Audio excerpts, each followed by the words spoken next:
his whole life. So I try to make it seem like it's no different than the bullpen. And, he came out, yesterday and he showed it, and he was very comfortable, and he was throwing a way that freshmen don't. So I think he's going to build on his success too, especially throughout the year.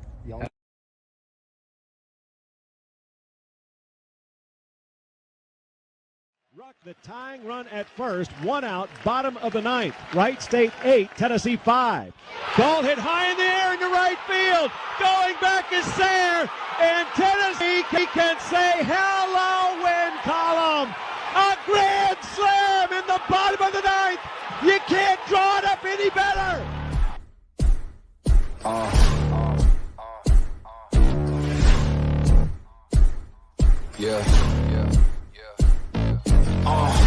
Pardon me and my tone. You can't step to my throne. They ain't working like me. I did this on my own. You asking where we been, huh? I don't know where to begin, huh? All this dirt on my skin. I just came here to win. I'm more than a man, I'm a monster. Somebody call a pastor, doctor. I got a 6 sense for imposters. So now I'm coming for the whole roster. It's not a game, why you playing with me? You could double back, lose track, try and hang with me. It must be in my veins, something you can't tame, cause I break the chain. Welcome to the Talkin VAWLS Network. My name is Boogie Bentley. My name is the Indy Kid. You know what? I'm not going out like that. I said right before we go live, I'm like, I got a good clip. You'll really like it. And then I freaking realized I uploaded the wrong clip. So that quote of Evan Russell talking about Chase Burns really doesn't mean anything. But I'm not going out like that. I'm going to play the clip. I'm going to have to go to my Twitter and pull it up where I tweeted it out.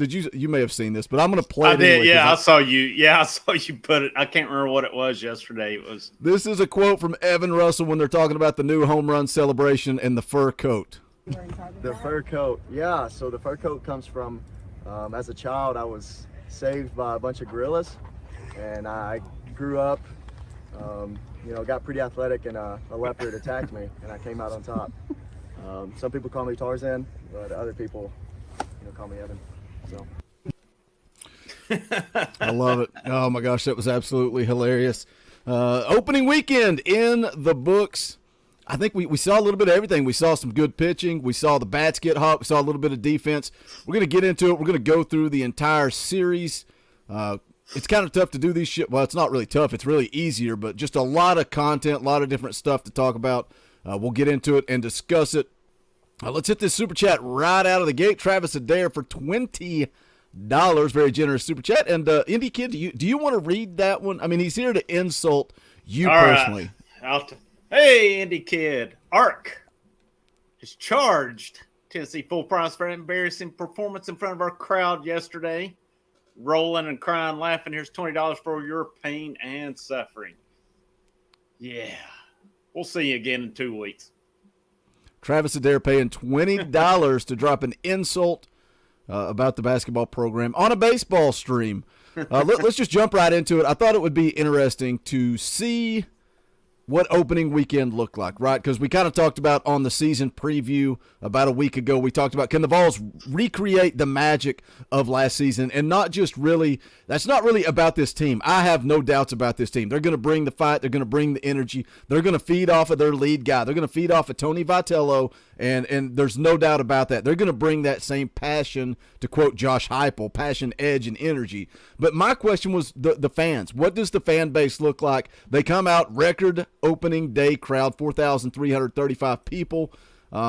Previous record was 2,812. Some of that's because of the renovations. We'll get into that. Saturday, sellout.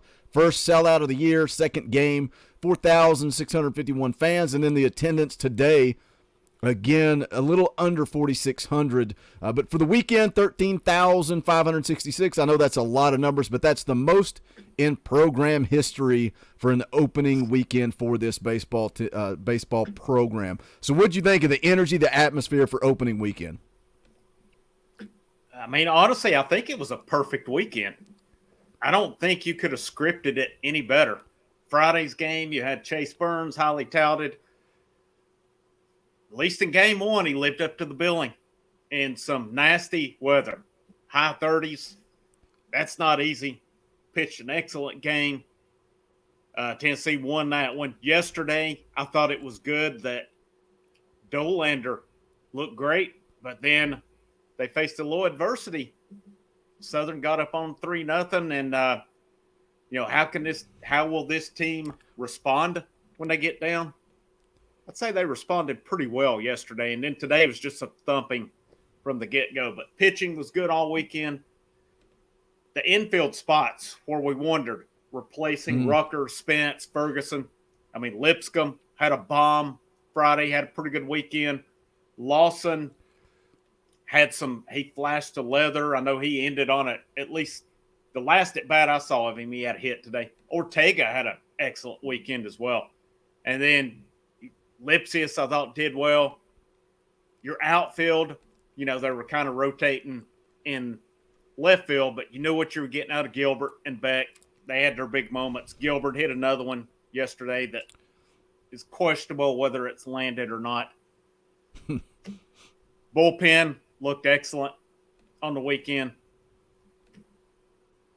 I don't know what more you could ask for, but that still leaves a lot of questions going forward because we know every weekend's not going to be perfect. So, great opening weekend. There are a couple things I'm sure we'll get to that I do still have concerns about, though. Travis Adair is back in the chat. Says, guys, I sent that at 7:30 this morning. Boogie, I love the room. Yeah, it's a big old 12-year-old kids would love my office. I'll just say that. Yeah, you touched on a lot of good stuff there. So many things kind of that I've got bullet points to go through and talk about. Going back to that first game, Friday afternoon, what was it, 4 o'clock first pitch. Most people are still at work at that time. And to still pull out that number of people, you mentioned the weather, I just think it shows that this fan base is behind this baseball team. And it starts with Tony Vitello, but it's just the energy that they bring, man. They're just a fun team to watch. They were all last season, and they're carrying that momentum. Tony Vitello talked, I think it was last week, talking about typically in the off season, you take some time to decompress, and then you kind of get geared back up for fall ball. He said that bad taste never went away. He said they were ready to get right back to work the second they left Omaha. This team had that excitement going into this season. Let's talk a little bit about the renovations because we're still talking numbers, the attendance, the record for the opening weekend. I thought the facilities looked good. Brent Hubbs talked about in the war room on Friday. They have the bleachers going down the left field line, chair back seats. That may not mean a lot to some people. I think it just makes the stadium look that much better, makes for a better game day experience. We'll get that from Dauber. He was actually down there at the game today, see what it looked like in person. But then they're going to put chair back seats down the right field line, which is going to take place, I think he said, during the week of the SEC tournament. But I thought what looked great was left field. The outfield, The porches, I thought it looked great on TV. And just a better game day experience, man. Something that's way overdue in that stadium at Lindsey Nelson. I agree. I thought the left field looked excellent. I really liked the layout of it. Looked like a couple of tiers, a couple little decks kind of. But, yeah, that crowd brought it from pitch one on Friday. And it's amazing how that atmosphere has become because last year, you think about it, attendance was limited. They're out of the gate, full house right now. Like you touched upon it all weekend, big-time attendance. Crowd was into it all weekend as well, and Tennessee gave them a lot to get into. But I thought the stadium looked good. I'll be interested to hear what Dauber has to say as well. I'm curious to see I would like to see what their goal is. Mm-hmm. I don't think I've seen a model yet of what they're wanting to get to with it. I've stated it numerous times. I know last year when they came up here to Columbia and played South Carolina, that Tennessee's admin toured South Carolina's facility. So I don't know if they're going for something similar to that. If they do, South Carolina's stadium is top notch. Super nice. So if they get anywhere even close to that, that'll be an awesome in-game experience for fans. I know something else that Hubs mentioned was right field. In the outfield, they're looking to put dorms in, and the lower level. I didn't understand if the dorms were going to be for the baseball players or just any type of student, but the bottom level of that is going to be an indoor practice facility. So that'll be a nice addition as well. Will Murley says, prediction question, who is the new face that's going to step up that didn't get much playing time, if any, last year? Not necessarily the best this weekend, but the next newcomer to step up. Well, I mean, if you're looking at this weekend, again, let's go back as I continue to hit the wrong button on my screen. Let's go back and talk about the middle infield. You touched on it kind of in the opening rant there. Jarrell Ortega, just an absolute phenomenal weekend. Friday, reached base all 4 of his at-bats, 3 for 3 with a walk, 3 RBIs. Also had 2 runs scored. And, Cortland Lawson, you talked about him showing a little leather. That first game took away an infield single, also made a nice play, putting the tag on. And we'll talk about Evan Russell playing catcher. We'll get into that. I got some questions and concerns there. Yeah. But Lawson kind of bailed him out there, and some of my rant about Evan Russell was on the pitchers too, because they got a lot of good jumps and there was really never a chance. But Lawson made a good tag. What did he end up today? I think Lawson went 2 for 4 today with an RBI. I can't find the box score. Let's see. Hang on. I've got it right here in front of me. Yeah, I just found it too. He went 2 for 3 today. 2 for 3 today. So the bat came on late. He struggled first 2 games, but I would say Ortega is probably one that a lot of people didn't know going into the season, that if he continues what he's doing right now, that's a name we could be talking about. Yeah, for sure. But I think in regard to Will's question, who's the new face, I'm going with Lipscomb. He's a stud. I think there's going – and I know that he hit that bomb Friday, and Connor Pavoloni tweeted about him and said, this guy deserves it. Said he's an awesome dude. He's a hell of a player. And he said this guy's waited his turn and said he's going to do his thing. I think Lipscomb's going to have some big moments this year. And he had a good weekend this weekend as well. But I mean, he had what do you have? 1 or 2 double plays he hit into, but hit a bomb, had some RBIs today. I like him. I like that infield. And like I said, Ortega, I don't think he could have started off any better. I mean, home runs in the first 2 games, had a triple today. A lot of question. I mean, obviously it's 1 weekend, but pretty confident based on what I've seen in 1 weekend. Pretty confident in this infield moving forward. Yeah, I agree. So I want to talk about pitching, because that was the big question mark, really. I was concerned about the middle of the infield, but overall lineup top to bottom, I had confidence because you had guys like Jordan Beck coming back. You had guys like Luke Lipsius and obviously Drew Gilbert, Evan Russell. There's a lot of names in that lineup that you recognize and you have confidence in. But for pitching, even for a casual fan, you see a name like Chase Burns and Chase Dolander, and you're kind of like, okay, what are these guys? Burns is an absolute stud. I mean, but as a casual fan, you may not know that unless you start doing a little digging, doing a little research. So when Blade Tidwell goes down, a lot of people concerned, what's this pitching staff going to look like? Let me tell you something. It's early. It's opening weekend. And you mentioned, Tennessee getting down 3-0 in that second game. And the commentary team kind of talked about that and how that's what these opening series are for. These first few weeks of baseball are kind of take your teams through situations and let them get comfortable, let them see different things. It was good that Tennessee got down 3-0 in that game, and we got to see them compete and battle back.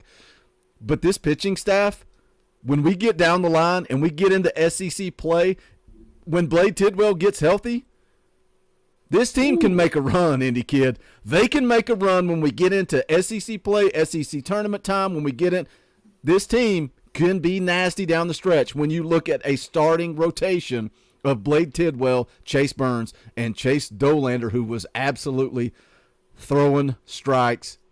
Burns too. Burns, one of the big things I liked about Chase Burns, he pitched ahead in the count the entire time he was out on that field, all day long. But that rotation is I think Burns had 1 walk, so that's big.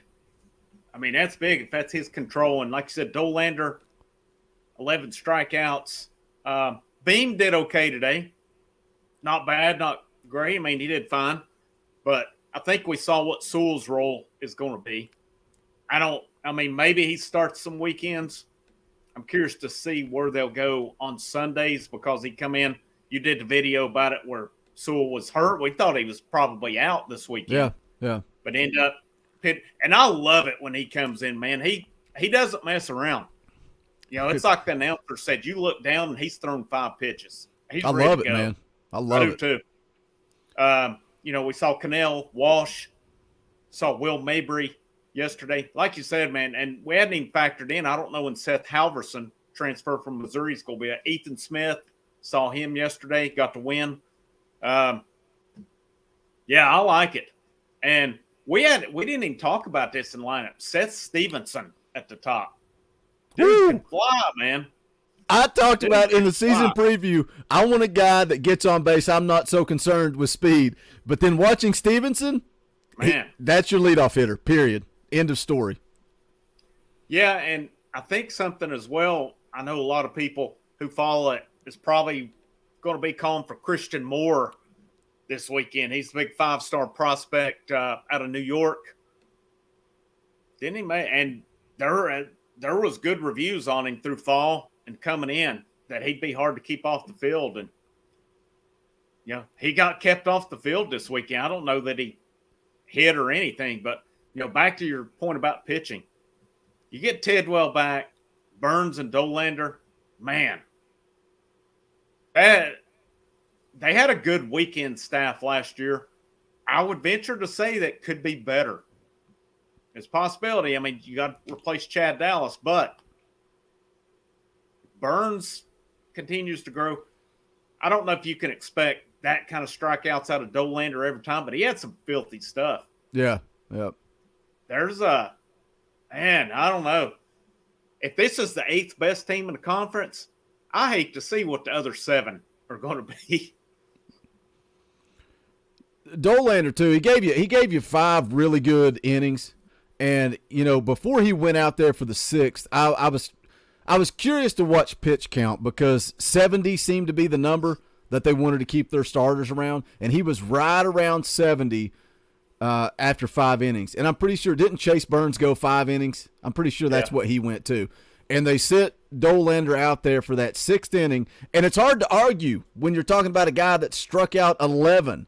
But then, he gets into the 6th, and that's when he kind of ran into trouble, ended up around 84 pitches. He got pulled. I think he claimed all 3 runs. I think they were all his earned runs. I think so, unless I can't remember if one of them would have went to Mabry or not. I kind of missed that sequence. I saw Georgia Southern get 2 of the runs.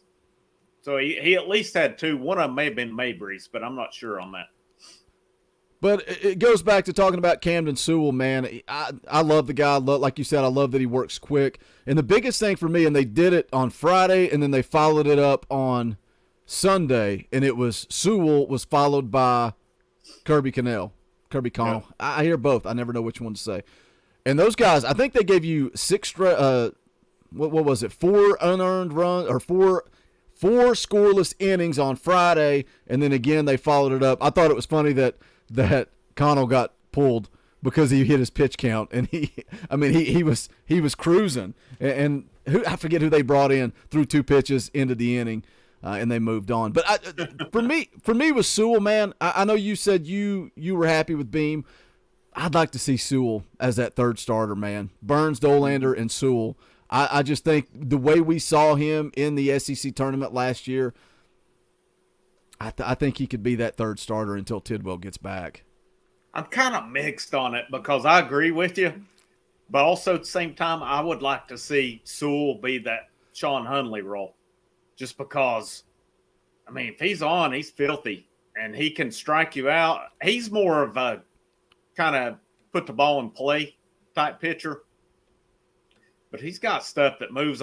First thing today, I think first guy gone on, then he got the double play out of it. I'm good with it either way. I I'm curious to see. I think they're saying Walsh is going to be the closer. I just wonder how much closing he'll do, though. I could see multiple closers going in, but it looks like Sewell may be kind of that put the fire out type of guy. And that's the thing with college baseball as well. And we saw it numerous times last year. The other Tennessee may be in trouble, and like hell, Sean Hunley may come in the fourth inning, and he was the closer. So, I think the closer at times is that term may be overrated. But yeah, it's a good point, man. It's I don't know how many weekends you want to go with a guy who's going basically 3 innings and stuff. So Sewell can get you 5 or 6 and get you to it. It's a good point. It's a tough point, too, just because I would like to see him in that Hunley role as well. I want to keep going with pitching here. I got one more thing I want to throw at you, but John's Super Chat's been sitting here forever. John Hill with $20. Very generous. Thank you for the Super Chat, John. Says, got to watch Friday and Saturday's game. Man, these guys are going to be fun to watch. Wore my Diamond VAWLS t-shirt today. Going to keep wearing it after 14-0 today. Go Big Orange. Yeah, John, I think that might be your lucky shirt. You should probably wear it every single Sunday from now until the good Lord comes back and takes us all along with home. the Wear fur that coat. shirt. Yeah, put that fur coat and a daddy hat on, and we'll be rocking and rolling. But thank you, John. That fur coat was hilarious. Well, because last year it started with the McDonald's bag, and then the daddy hat came out, and it's kind of like, I was wondering, would they do the daddy hat again? Then all of a sudden, I don't even remember who. Was it Lipscomb that hit the first bomb? I can't remember. Yeah, and you see him trotting around the dugout with that freaking fur coat. And then seeing what Evan Russell said yesterday, I just thought it was hilarious. Absolutely hilarious. But going back, talking a little bit more about pitching, I know you said, Drew Beam, you were fine with the way he played today. He's a freshman. He's young. But I just wonder if part of his problem today was – they read out the scouting report on him, low to mid-90s fastball. This pitching staff has a lot of guys that throw absolute gas. And when you've got that fastball and you can work in, I forget what the curveball was on Chase Burns. There was one sequence where he hit close to 100, and then he came back with like a 78-mile-an-hour curveball, something like that.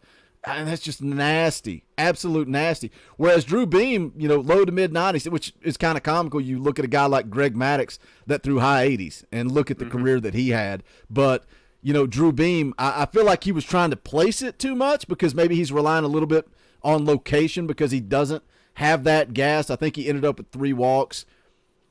So, it'll be fun to watch Drew Beam get better because, again, he's a freshman, and that's why I think it's going to be so important when Tidwell comes back, when he's healthy, because a guy like Drew Beam can go to the bullpen and continue to develop and continue to get better. Will Murley in the chat asking how long Blade Tidwell is out. I've yet to see a solid answer. I've seen everything from he'll be back for SEC play to he's going to be out for the entire season. I think the commentary team today said about a month is, I believe, what they said. Last I'd seen it was about 6 weeks. So I think anywhere from 1 to 2 months. Probably not quite 2. I'm curious to see what he gives them when he comes back. Is he just go, how much is he going to be limited? Or is he going to be a full go when he comes back? Vitello's he said it in interviews, especially earlier in the season. He said guys get mad at him sometimes, but he said he's going to save arms earlier in the season. And I respect that instead of wearing guys out to begin with. So we'll see. I expect him to be on a limit when he comes back. And frankly, if he's good to go by tournament time, that's what's going to matter. Right.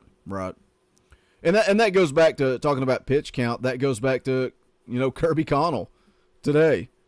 I mean, it was just such a random time to pull him out of the game. He retired 5 straight guys, but then Vitale was like, nope, you're done. You're out. And, at the end of the day, it's Georgia Southern. It doesn't matter. We see a different Frank Anderson and a different Tony Vitello when it counts, when you're in SEC play, but more specifically when you get into the SEC tournament, when you get into if you make it to regional, super regionals. We saw a different strategy when it comes to pitching. Guys, we got close to 40 people watching, but we're still building this baseball brand. But we appreciate you guys hanging out with us. Hit that thumbs up. Share out the link. Put it on Twitter. Put it on Facebook. Let people know. I can see the Facebook reactions. Can you see it up there? Somebody's pissed on Facebook. Yeah, Somebody's mad we're talking about baseball. No, It's okay. It's okay. They'll get over it. But we appreciate you guys hanging out with us. Like I said, hit that thumbs up. Let's talk about Evan Russell, because Evan Russell's a guy that, here in the transition from left field to catcher. I think he played catcher in high school. A lot of these guys in college, they play multiple positions. It's not really a surprise.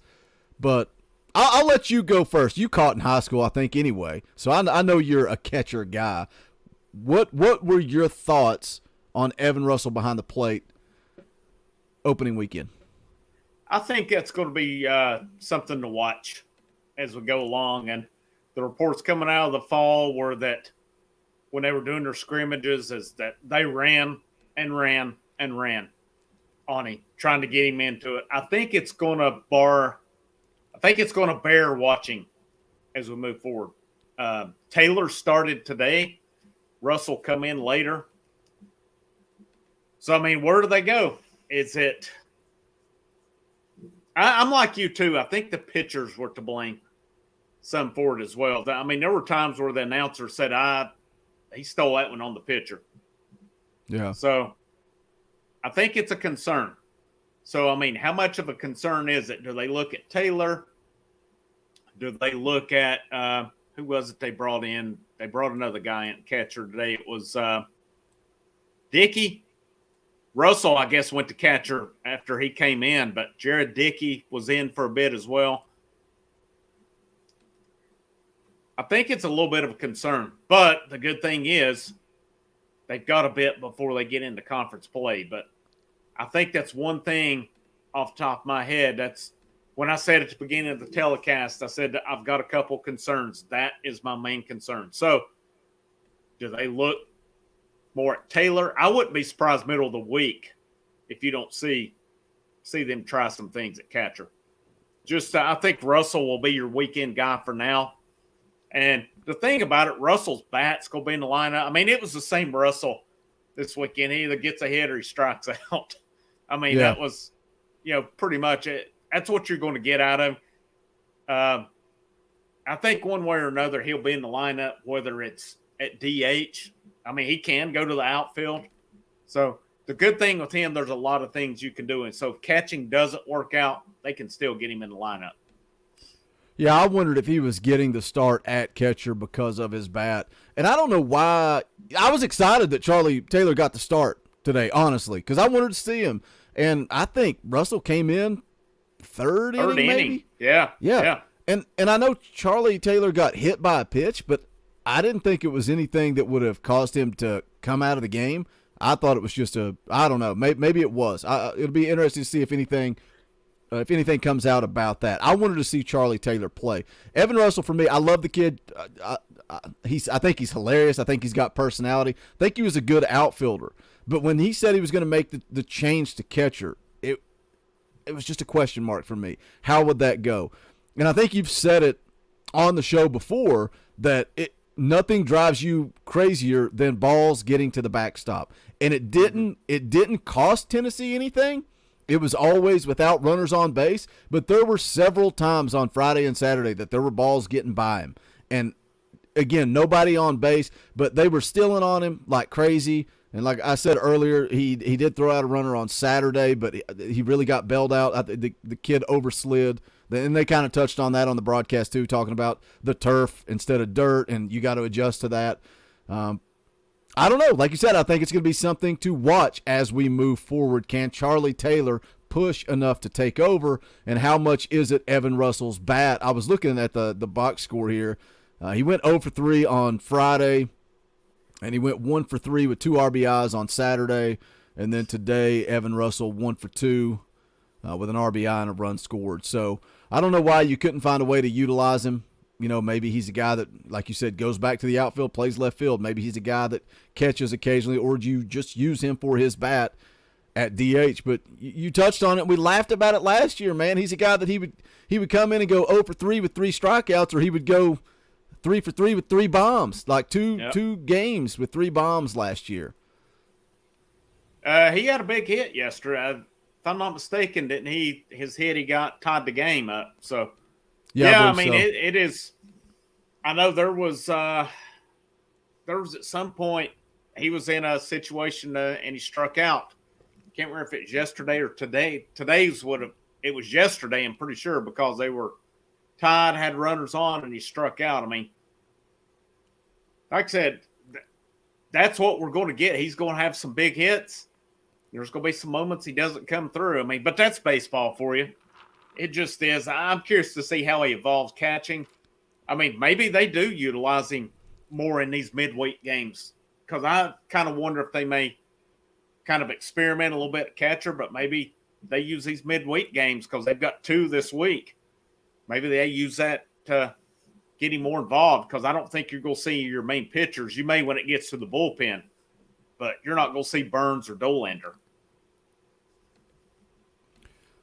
Let's talk a little bit about the lineup. We were kind of guessing at this back during the season preview, what the lineup would look like top to bottom. Something that stuck out to me on Saturday and Sunday both was Luke Lipsius getting bumped up to the 2-hitter, and I was kind of questioning that a little bit. He's a guy that is not above striking out, looking at a third strike. I was interested that they moved him up there, but I thought he hit well in the 2 spot. Outside of that, you've got your 3-4-5. Jordan Beck, Drew Gilbert, Trey Lipscomb, probably going to be your solid 3-4-5 all year. You know, we talked about Stevenson being the leadoff guy. Christian Scott led off on Saturday. I'm trying to scroll through. I intentionally took notes about what the lineup was. Stevenson led off on Friday. Christian Scott led off on Saturday, but then Stevenson came into the game. What did you think about the lineup top to bottom overall? But also, I think Jarrell Ortega bumped up today in the lineup too. But what did you think about Lipsius and just the lineup in general, top to bottom? Yeah, I thought it was kind of interesting too. Now, was it Chambers hit second Friday? I know it was Stevenson, and then it was Logan Chambers. Yeah. Is that right? Yep. Like I said, 3-4-5 is what it is. Lipsius moved up. Russell kind of stayed in his range. Ortega.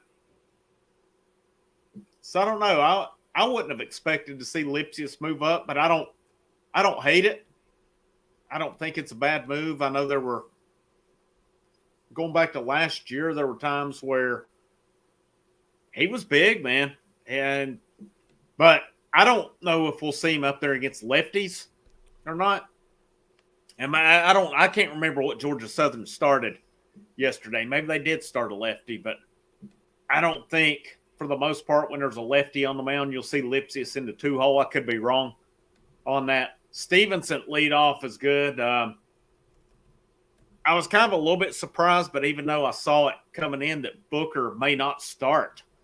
And we talked about him thinking this is a breakout guy. And then I saw last week leading up where they said that there was a good chance Booker was not going to start. But he did see some at-bats. I thought he had a productive weekend when he got a chance. I think that third outfield spot is waiting for somebody to claim it. I think it's just saying nobody's claimed it yet. Curious to say, I mean, based on how Ortega played, he's not going anywhere. Lawson, good defense, had a good game day with the bat today. I'm still curious to see maybe midweek if they get Christian Moore in. A lot of hype on him. I mean, do they give Lipsius some days off? They've got some first basemen they're high on as well. I was impressed with the lineup. I don't think it could have been much better of a weekend for that lineup. And we'll see where it goes moving forward. But it looks like they've got a leadoff guy. That 2-hole's going to be interesting. Does Lipsius stay there? Do they kind of experiment with that 3-4-5 set? I mean, could Ortega go up to the 2 at some point? It's going to bear watching. It's going to be interesting to see. Yeah, that's a good point. Ortega, if he continues to play the way he's playing, be interesting to see if he gets bumped up. But, you bring up a good point because you talk about, obviously, Jordan Beck, Drew Gilbert, it's locked down. It's absolutely locked down, that the outfield. But that third position, and again, it goes back to Evan Russell in the move to catcher. That's why I raise an eyebrow at that decision. Why is it because of Christian Scott and the hype? Is that why he made the move? I don't understand. I don't understand why. If you look at the lineup, I think the infield's locked down. I really do. I think it's locked down. Left field's the only question mark. So why take a guy in Evan Russell that has experience and move him to catcher? And now we got a question mark in left field. But again, that's why I want to see what happens with that catcher position. What happens with Charlie Taylor? Does he get more opportunities moving forward? I think they don't trust what they had coming back at catcher, because they had the transfer from West Virginia coming in, who then decided to retire. They'd gone after Kentucky. I can't remember the name off the top of my head. He was All-American last year. I can't remember if he decided to stay at Kentucky or what he did. He may have went pro. I'm not sure if majors or what, but they had the transfer from West Virginia lined up to come in. I just don't think they're ready to trust Taylor nor Dickey at this point. And that's why Russell made that move. And it, like I said, it's something he's done before. And I think he volunteered to do it, but which is better to get Russell at? I mean, maybe there's not much of a drop off amongst his catching, his throwing ability. So it's better to just put him there and get another outfielder in. I think it's a good question, but I think it maybe comes down to which is the lesser of two evils on it and which gets you a better bat in. I'm curious to see Taylor more moving forward, because I know he played in the summer out in California, and it looked like he had a pretty good summer league. So is he still a project?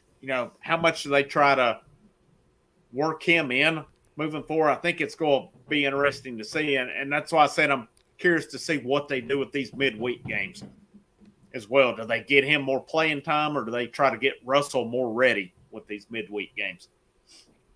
And again, that's why, going back to the broadcast, them talking about Tennessee getting down 3-0 and fighting back and figuring out your lineup. That's why baseball, at the beginning of the season, it was almost difficult for us to do that season preview, because there's so many question marks and things you have to fill out. And let's actually pull up the schedule here and take a look at it as we move forward through the next few weeks here.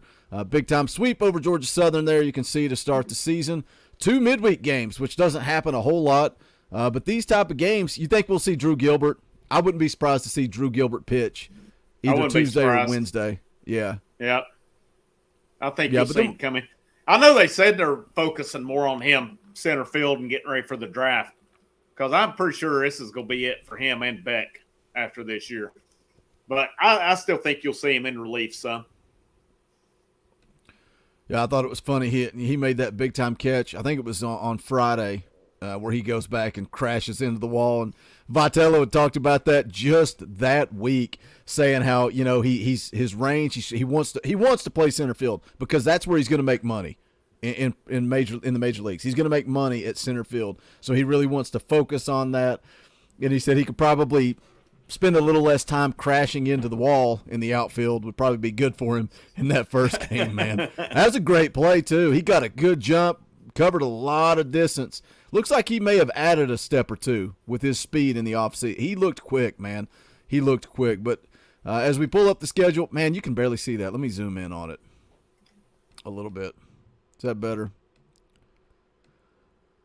So again, 2 midweek games. Iona, you kind of talked about them being a pretty decent program, so it'll be fun to watch that game. What's circled on my calendar, I've talked about several games that are circled on my calendar, so maybe there's a whole lot of them. But I'm excited. We talked about during the season preview, this right here at the top now, March 4th, 5th, and 6th, round robin with those teams, Texas, Baylor, and Oklahoma. I think that's where, when you look at this schedule, Georgia Southern, today, in around the 7th inning, man, you just saw everybody come off the bench. A lot of guys got some playing time. A lot of guys got an opportunity to play in front of the crowd, under the lights, when it counts.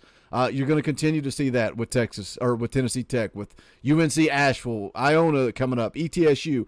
But then when we get to March 4th, 5th, and 6th, that's when it starts to count. That game with Texas, I think we touched on it during the season preview as well. That's when we're going to see what this team is made of. That's when they get tested for the first time. And I'm not saying they're going to win every game and they're going to score, would they score 32 runs this weekend, something like that?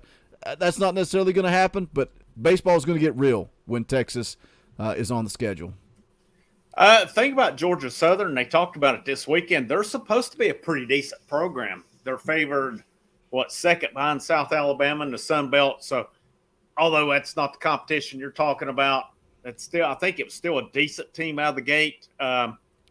Thing you got to watch for in those midweek games is they're not throwing their main guys. And Tennessee, a lot of times, especially when they're playing these in-state teams, they have their hands full with them because those guys' opportunities to come in and do something. So I expect Tennessee Tech will bring it. You got Asheville not far away from Knoxville as well.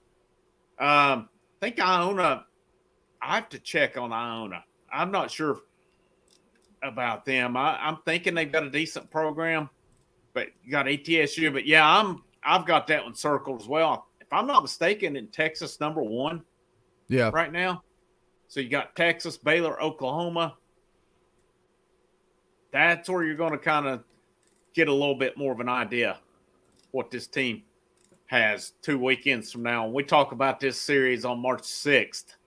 I think we're going to have more answers than we do right now. I mean, it was, like I said, it was the perfect weekend. I really think it was this weekend. So, unfortunately, there's not much room to go but down after this weekend. That's not a bad thing either. Texas, I want to see what they can do because that's going to be Burns. That's going to be his turn on Friday. So he's going against number 1. We're going to find out what Chase Burns has got on that night as well. Yeah, man, I'm excited. So many people compare Chase Burns to Blade Tidwell, the in-state, and just a guy that could have gone pro, man. He could have gone pro, chose to come to Tennessee.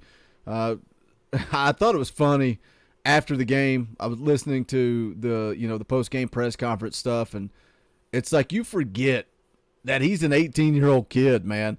You forget that when you see him out there on the mound, and he has this presence, this command, this maturity, right? He's a stud, man. He's a stud. And then talking to the press, it's you can tell you're talking. It's an 18-year-old kid that hasn't been in front of the camera a lot, and he wasn't comfortable. He was shy and timid.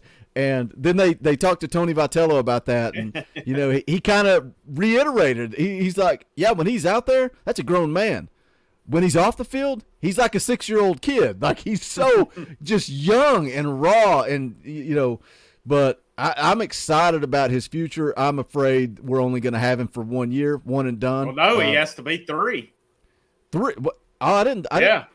Once you sign for. Oh, I didn't know that. I thought you could go anytime. No, unless he goes to JUCO. If he were to turn around and go to JUCO this year and go pro next year, but Tidwell is the exception because of something with his age. He can go pro after this year. Interesting. But it's kind of you either go pro or you're coming to college for 3 years, basically. I was unaware of that. That is interesting. Yeah, so unless he decides to go JUCO after this year or go to, overseas, he's here for 3 years. Interesting. Educating me right here on the Talkin' VAWLS Network. That's right. Well, that's exciting, man. Tidwell's an exception because of something with his age. He must be a little older coming out. So Tidwell can go at the end of this year. Fully expect he'll probably go get drafted high enough. You're going to lose Tidwell, Beck, and Gilbert after this year. Not, that are underclassmen. And then, of course, you're going to lose your seniors as well. But they're going to lose some big-time guys after this year. Yeah, I mean, they lost some talent last year. Yeah. I mean, you talk about Chad Dallas, Will Heflin. Pitching. The pitching was the question mark. You could lean on Blade Tidwell. But next year, they're going to have a lot. It's like I said at the top of the show. I felt confident because of the bats that were in the lineup returning. Felt confident about that. I felt confident about pitching, honestly, till Tidwell went down. But let me do this. We still got around 40 people watching live. We are trying to build this baseball brand. It is what it is. Not a lot of people watch college baseball, but it's fun to get on here, hang out, talk baseball with you guys. Let me show you another way you can support the channel. Go to bonfire.com/store/talkinvols. You can see the TBA Jam shirt there. Somebody commenting on the NBA Jam arcade back here. Well, you can rock the TBA Jam merchandise. We've also got Retro Vols, everybody's favorite state pride merchandise, hats, toboggans, all the works. But we've also got these. If you're a baseball fan, this is a custom designed Diamond Vols, Talkin Vols merch you can check out. Any and all support, greatly appreciated. Again, bonfire.com/store/talkinvols. Any and all support, we would appreciate. The links to all of that are in the description below. We're about 45 minutes in. We've covered a lot. Everything went almost perfectly this weekend. You couldn't ask for it to go any better. So not a whole lot of questions coming out of this. But what are you looking to see as Tennessee moves ahead into next weekend? What do you want to see in the second weekend or even the midweek games? What do you want to see this next week of college baseball? And as I ask the Indy Kid that, reminder to you guys, we're going live every single Sunday immediately following the game throughout the season. So tune in immediately after the game. We will be live each and every week. But what do you want to see from this baseball team 1 week at a time? What do you want to see this week? Curious to see who starts midweek because I think that Sunday spot's open right now. Like I said, I thought Beam did okay today. He didn't do great. He didn't do terrible. I'm curious. I think we'll probably see McLaughlin one night. Curious to see who we see the other night. How does this catching situation unfold? I think that bears watching. I feel like I keep saying bears watching, but we're both concerned about that. I'm curious to see how it plays out. Do they stick with the same middle infield throughout the week? Lipscomb's got third. Lipsius, I think, has got first. I wouldn't be surprised to see him maybe play some other guys at first. Working Beck. Beck can play numerous spots. And then who's going to win out in left field? I don't think that position is solidified as of yet. And if Russell is more useful in left field than catching, does he move back out there at some point? I think they're, like I said, perfect weekend we talked about, but there's still some things I have questions about, still some things I wonder how they're going to play out. And I am curious to see who starts midweek and see if are they going to stick with Burns, Dollander, and Beam as their weekend for now. Do they bring Beam back midweek and go with somebody else over the weekend? I mean, maybe Sewell goes on Sunday again. I wouldn't rule that one out. It was kind of a surprise to see him based on what they had said, but I think there's still some questions for sure. Yeah, I was surprised to see Beam today too. I don't really know what I expected, but I was surprised to see him. I wouldn't mind, as like a kind of starter by committee, a bunch of bullpen guys today, and let Beam go out there and get a start against Tennessee Tech on Tuesday or UNC Asheville on Wednesday, something like that. May happen. I continue to, but I don't know. Would they start him on that short of rest? They Tuesday, could start Wednesday, him Wednesday. I don't know how many pitches he threw today. I had it, and I've got so many notes. I have so many notes that I can't keep the show running straight. I mean, if he went a couple innings, 60 pitches. UNC Asheville. He threw 60 pitches and 37 strikes today in 3 innings. All right. So if he went 2 innings against UNC Asheville, he could do that. But, I mean, they may keep him as that Sunday guy for now as well. I think McLaughlin will start one of the games. He was the midweek guy last year. I wouldn't be surprised to see him do it again this year. And we didn't see him all weekend either, did we? No. Yeah, so, I'd say you're spot on with that. I'd say he'll start Tuesday or Wednesday. Kenny Camper maybe Ethan Smith does. I don't know. I think he's going to be more of a reliever, but I want to come back and talk about him real quick. That's a good topic. Kenny Camper says, will the Texas, Baylor, and Oklahoma games be available to watch? Kenny, if you want to follow this baseball team, you pretty much are going to have to get ESPN Plus, and you can watch every game throughout the year. If you miss it live, you can go back and watch it on demand after the fact. Let me tell you something. It's worth every bit. What is it, Indy Kid? Set like $7 a month, something like that? Yeah, I do it with Disney Plus now. So it's like I get that I get ESPN Plus, Disney Plus, and Hulu for like $14 a month. It's easily worth the money. Yeah. It's worth it. If you want to follow this baseball team, that's the way to do it. They're not going to be on cable very often. Even once you get into tournament time, they're not on cable that often. I wish they would move it because they've got especially if MLB on strike. But, I mean, basketball's still in season, so they're going to play that for now. But I think Tennessee does have some games on ESPN2 and ESPNU throughout the year, but it's not. Majority of them are going to be on ESPN Plus. And, yeah, if you got a smart TV or you're able to stream that, especially if you're a big college baseball fan, I watched a lot of games just on Friday. It is so worth it just because of baseball alone. Not to mention if you're a hockey fan like Boogie is. I mean, there's always hockey on ESPN Plus now too. I mean, you watch anything. I mean, yeah. even Tennessee football, I think you can go back and rewatch it after the fact. So easily worth the money. Oh yeah. It's worth it. I wanted to talk about Ethan Smith, the transfer from Vanderbilt. Again, we just found out recently that he was eligible. Was curious to see if we would see him this weekend. He did get credited with the win on Saturday, but he pitched 1 inning, gave up 3 hits, had a strikeout. He got the win. I thought he looked like he was pushing. I thought he looked like he was pressing, like he was trying to do too much. Jordan Beck bailed him out. And to give Evan Russell some praise, that throw, that relay from right field to home plate, Evan Russell made a great play. Yeah. The commentary team mentioned blocking the plate, what's legal, what's not legal. That was picture perfect, textbook, what a catcher's supposed to do. So I don't know what's legal and what's not, but it was perfect. Evan Russell made a great play, great tag, great throw. Jordan Beck bailed him out on that play. I know you kind of said you thought it's hard. It's 1 inning. It's 1 inning. It's not like I'm sitting here saying that Ethan Smith is terrible. He's not going to work out. I just felt like he was maybe pressing a little in that inning. We'll see where it goes moving forward. He didn't pitch much last year at Vandy. I mean, they talked pretty highly of him coming in, but yeah, we'll see. I think we'll see him midweek. His numbers at Vandy as a starter were great. And did I hear that? Did he have COVID last year? Is that why something happened that sent him to the bullpen? Because I was trying to figure out how you go as a guy that started in 2020, the COVID shortened season, and put up really good numbers, and then all of a sudden you're sent to the bullpen. But I think there was something that went on there health wise is what sent him to the bullpen. I'm not 100% sure. I am not sure on that.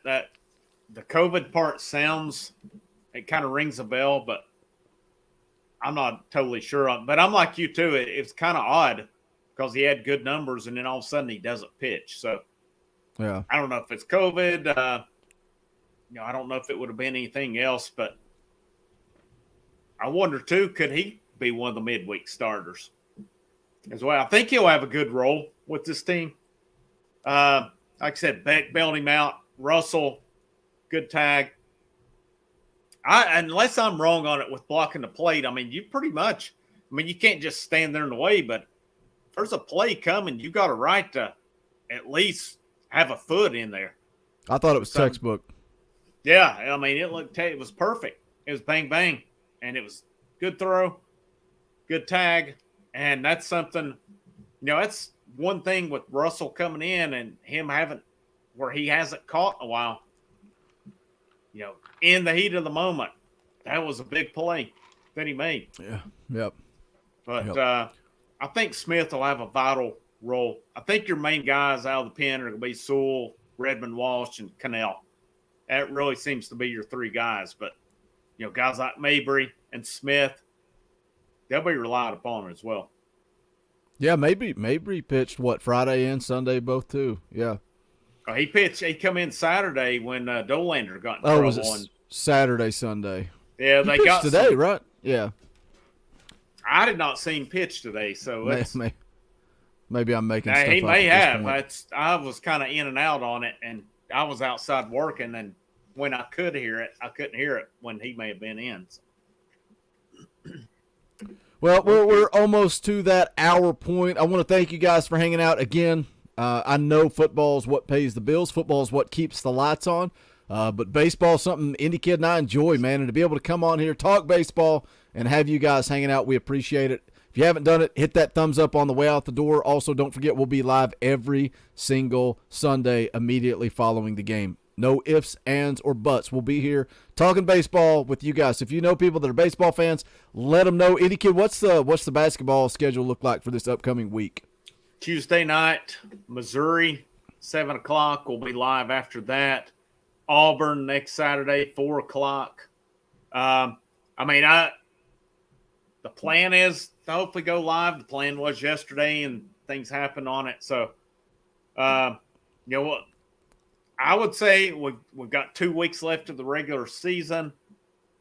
The plan is we'll be live after each post game moving forward. Sure if not, we'll try to get that out ASAP.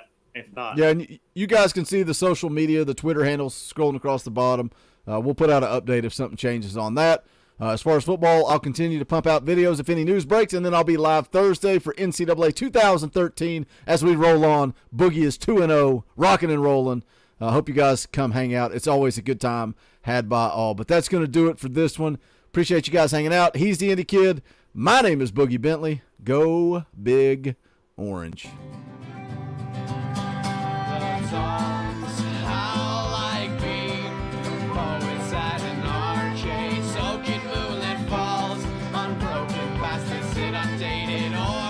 That we call home, and it's night and I'm alone and I'm alive.